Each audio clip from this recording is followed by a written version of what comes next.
Hi everyone, it's Jennifer Hoffman of EnlighteningsLife.com, and I'm doing this little series on change because change is a huge part of our lives right now.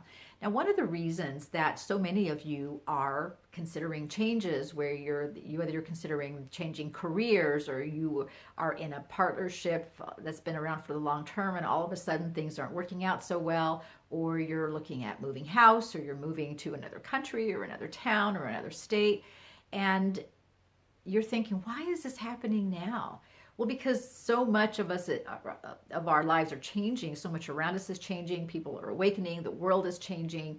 The world has been operating a certain way for a really long time. And now everybody realizes that it's a disaster. And now we all want something different.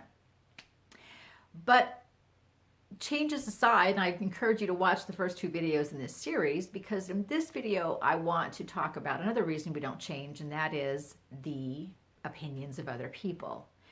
So, for example, when I moved halfway across the United States, a lot of people said, well, do you have any friends there? Do you have any family there? How can you, move halfway across the country and not be afraid? Well, I didn't like where I was living, and I really liked where I am right now, and I wasn't afraid. I'm pretty self-reliant. I have a car, I can get around, and I speak the language. So, moving to a new town, moving itself is hard, but it's a move, right? It's not anything really serious, life-changing. But the thing that I then encountered is people used that statement, do you know anybody, into their own reasons why I shouldn't be moving. And one of the reasons we don't make changes in our lives is because we have the input of other people who don't agree with our change. It mainly because it disrupts their life in some way. And the other reason they don't agree with our changes is because people can only agree with what they can see themselves doing. So in my case, for example, the people who were protesting the most loudly about my change, moving halfway across the United States, I moved over 1,200 miles, moving into a city where I really didn't know anybody, and moving away from a lot of people that I knew, is they couldn't see themselves doing that in their own lives. So they can't agree with my change because it's too unfamiliar to them. Now, in the first video, I talked about negotiating with your fear. So this is their fear negotiating with us. And if it connects to our fear or our desire for approval, then we are going to not make changes that benefit us. We are going to consider the needs of other people and make changes that benefit them. But the other part of that has to do with how we negotiate with ourselves. And we negotiate with ourselves through a couple different ways. One is we're very clear about what we want, and we bring all of our forces together, and we use everything in our energy to support our change. That's the optimal way. But the other ways are we think about making a change, and then we send out little feelers to see how other people feel about it. And then we use those opinions to decide our change, which, depending on who's in your life, could either be, yes, that's great, or why would you do that? So, we use our need for approval, which one of the lessons in my 7-step energy detox program is moving from approval to authority. So you either are seeking approval for all of your life choices, or you're claiming your authority over your life and you're making the choices that benefit you the most. And then another way that we avoid change is by convincing ourselves that we are happy where we are. And this is what I call creating false congruence. Now, in one of my annual predictions, I think it was in 2014, I talked about becoming 360, and that was actually a big theme for 2013. Becoming 360, having congruence, which isn't about wholeness. It's about things working together in harmony, in congruent harmony, so that everything fits and flows and it moves in our life in a very smooth, graceful flow of energy.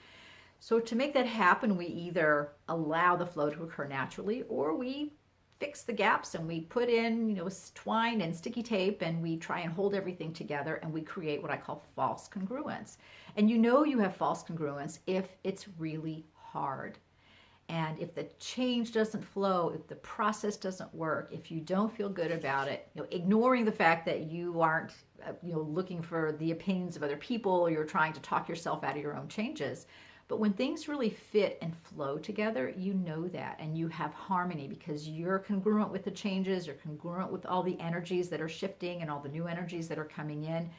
And even if people disapprove, you aren't going to allow that to impact your changes. So you're going to make the changes that feel good and right to you, even though other people will say, well, why are you doing that? And how could you think that way? And what are you trying to do with that?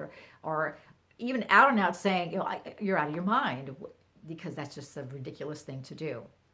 So one of the things I want to underscore here too is that a change in your life is right and best for you if you feel it's right and best for you.